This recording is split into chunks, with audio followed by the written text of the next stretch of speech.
Well, hi. So, this week has been the kind of week where... Okay, so you go on holiday.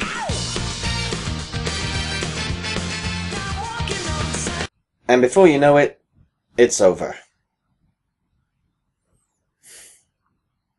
You know what I mean? The Graticast, in aid of Emmy Research UK.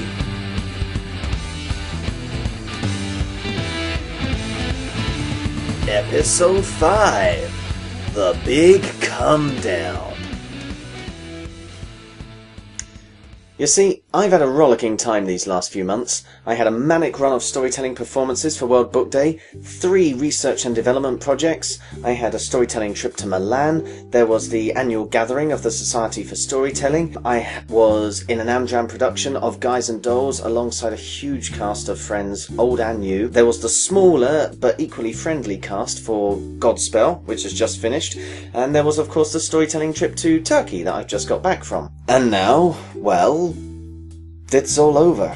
Now don't get me wrong, it's not like I don't have anything coming up. I've still got some performances at schools and festivals at the end of June and a tour of Northern Ireland at the start of August. But, well, the intensity of it all is gone.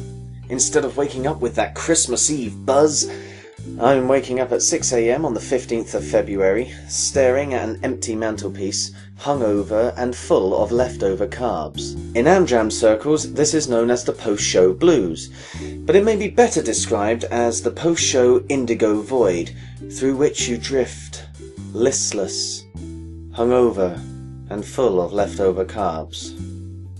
It makes you wonder, why bother?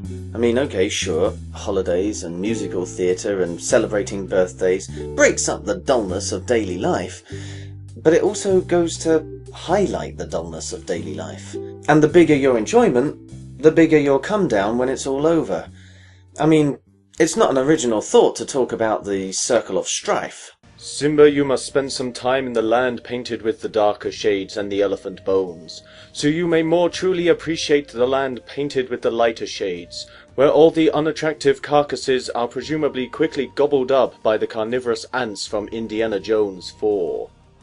Okay, yeah, we need opposites. You can't have joy without some despondency to compare it to. You can't recognise good unless you've seen some bad. You can't fully appreciate the Indiana Jones trilogy without the cinematic vomit that was Kingdom of the Crystal Skull.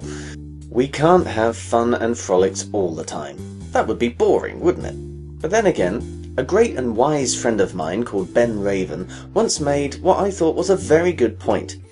In a perfect world, where we can have fun and frolics all the time, there would be no such thing as boredom, because boredom is a negative feeling, it's anti-fun and anti-frolics. So basically, every time we get bored, every time we come down after a holiday or an enjoyable activity, every time we go to see a sequel and find it just doesn't live up to our expectations, that just serves to show what an imperfect, despondent world we live in. Yeah, that could seriously ruin my whole year. But as I look back over these last few action-packed weeks, I think, hang about, it hasn't all been pleasures and treasures. There were those late-paying clients, the delay at Malpensa Airport, the flowers that didn't arrive for Playful. Just as a day of delight can be offset by the smallest of niggles, so it seems a day of blight can be offset by the tiniest of giggles. Maybe we shouldn't think of life like it's a cycle of ups and downs. If instead we think of it like it's just one big now, which always has the opportunity to make us smile, well then suddenly all those little blessings, they become just as big as the longest of holidays.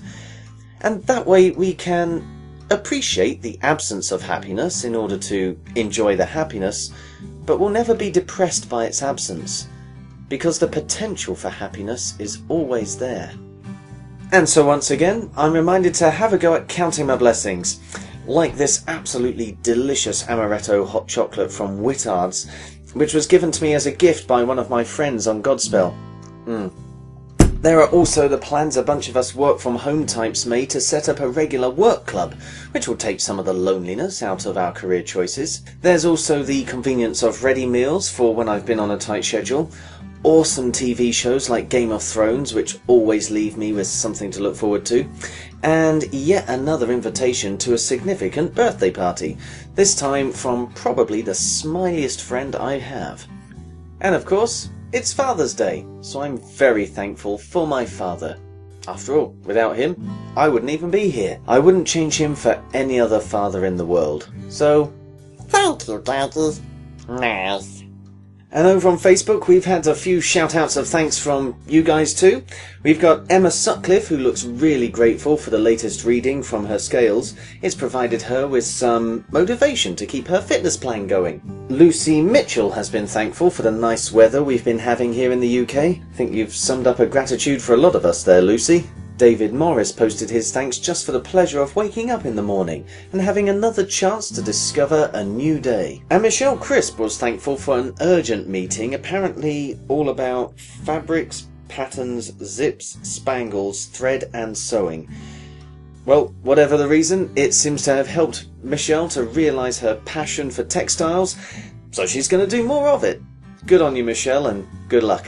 I want to make it easier for you guys to let me know your shout-outs of thanks, so why not just pop the hashtag Graticast into any of your Facebook comments or your tweets or your Google Plus posts. That way we'll be able to find it and stick it into the next Graticast. And if you haven't done so already, please don't forget to subscribe to the Graticast. It's really easy to do. Once you get onto YouTube, just sign in using your Gmail account, which is free if you don't have one.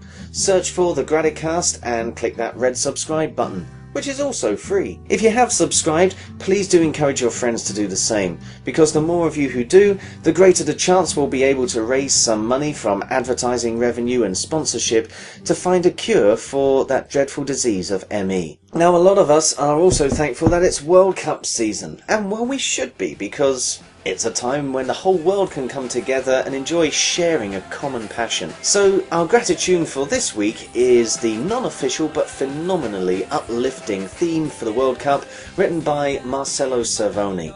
It's called A World Brought Together, and I strongly urge you to visit the link below to see the video, and maybe also subscribe to Marcello's channel, because he comes out with some kick-ass videos too.